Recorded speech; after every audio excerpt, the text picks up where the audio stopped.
Assalamualaikum warahmatullahi wabarakatuh. Kami dari kelompok 4 melanjutkan dari pembahasan materi kami, yaitu ilmu kalam tentang Mu'tazilah. Selanjutnya kami meneruskan dari pokok-pokok ajaran kaum Mu'tazilah. Abu Hasan Al-Qayyad berkata dalam kitabnya Al-Intisar, yaitu tidak ada seorang pun yang berhak mengakui sebagai penganut Mu'tazilah sebelum ia mengakui al-usulul khamsah atau 5 dasar, yaitu tauhid, adl, al-wa'du al-wa'id, amar ma'ruf nahi munkar, dan al-manzilah baina manzilatain. Jika telah menganut semuanya dan ia menganut paham dan ia adalah penganut paham Mu'tazilah, berikut penjelasannya masing-masing. Yaitu kalau untuk tauhid memiliki arti penetapan bahwa Al-Quran adalah makhluk.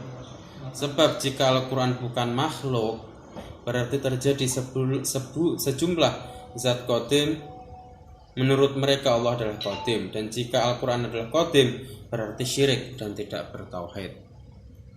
Menurut mereka tauhid maknanya mengingkari sifat-sifat Allah, karena menetapkannya berarti menetapkan banyak zat yang qadim. Itu sama artinya menyamakan makhluk dengan khalik dan menetapkan banyak sang pencipta. Yang nomor 2 adalah al-adl, memiliki arti pengingkaran terhadap takdir. Sebab seperti kata mereka bahwa Allah tidak menciptakan keburukan dan tidak mentakdirkannya. Apabila Allah menciptakan keburukan, kemudian dia menyiksa manusia karena keburukan yang diciptakannya, berarti dia berbuat dolim. Allah berbuat dolim, sedang Allah itu adil dan tidak berbuat dolim. Kemudian versi mereka adalah menolak takdir, karena menetapkannya berarti Allah mendolimi hambanya. Nomor 3 adalah al-wa'du wal-wa'id, yaitu terlaksana ancaman. Maksudnya adalah apabila Allah mengancam sebagian hambanya dengan siksaan, maka tidak boleh bagi Allah untuk tidak menyiksanya dan menyelisihi ancamannya. Sebab Allah tidak menginginkan janjinya. Artinya menurut mereka, Allah tidak memaafkan orang-orang yang dikehendakinya dan tidak mengampuni dosa-dosa selain syirik bagi yang dikehendakinya. Hal ini jelas bertentangan dengan Ahlussunnah wal Jamaah. Nomor 4, al-manzilah baina manzilatain.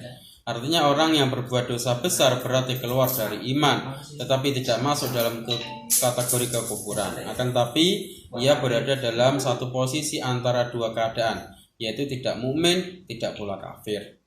Nomor 5, amar ma'ruf nahi munkar. Artinya mereka wajib memerintahkan golongan selain mereka untuk melakukan apa yang mereka lakukan dan melarang golongan selain mereka apa yang dilarang bagi mereka. Selanjutnya konsep pemikiran kalam aliran Mu'tazilah. Yang pertama masalah ketauhidan, dosa besar, qadar, kedudukan akal. Untuk ketauhidan yaitu Mu'tazilah menafikan dan mentiadakan Allah Ta'ala itu bersifat dengan sifat-sifatnya yang azali, dari ilmu, qudrat, hayat, dan sebagainya. Untuk dosa besar, orang Islam yang mengerjakan dosa besar yang sampai matinya belum bertaubat, orang tersebut dihukumi tidak kafir dan tidak pula dihukumi mukmin, tapi di antara keduanya mereka menamakan itu fasik. Nomor 3 adalah qadar. Mereka berpendapat bukanlah Allah yang menjadikan segala perbuatan makhluk, tapi makhluk itu sendirilah yang menjadikan dan menggerakkan segala perbuatannya. Oleh karena itulah mereka diberi dosa dan pahala. Untuk kedudukan akal, sepanjang sejarah telah diketahui bahwa kaum Mu'tazilah membentuk madhabnya lebih mengutamakan akal, bukan mengutamakan Al-Quran dan Al-Hadis.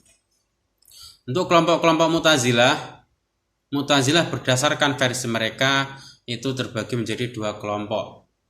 Ada Mu'tazilah ekstrim, yaitu Mu'tazilah yang memaksakan paham mereka kepada orang lain. Meskipun mayoritas kaum Mu'tazilah bersifat moderat, tetapi ada juga yang ekstrim. Golongan ini lahir pada masa keemasan Mu'tazilah, yaitu mereka yang menyalahgunakan kekuasaan Al-Ma'mun. Mu'tazilah kedua yaitu Mu'tazilah moderat, yaitu mayoritas kaum Mu'tazilah adalah moderat. Hal ini salah satu yang membedakannya dengan Syiah maupun Khawarij. Sikap moderat inilah yang menjadi salah satu kunci kelanggengan aliran ini selama kurang lebih 3 abad lamanya. Terima kasih dari saya.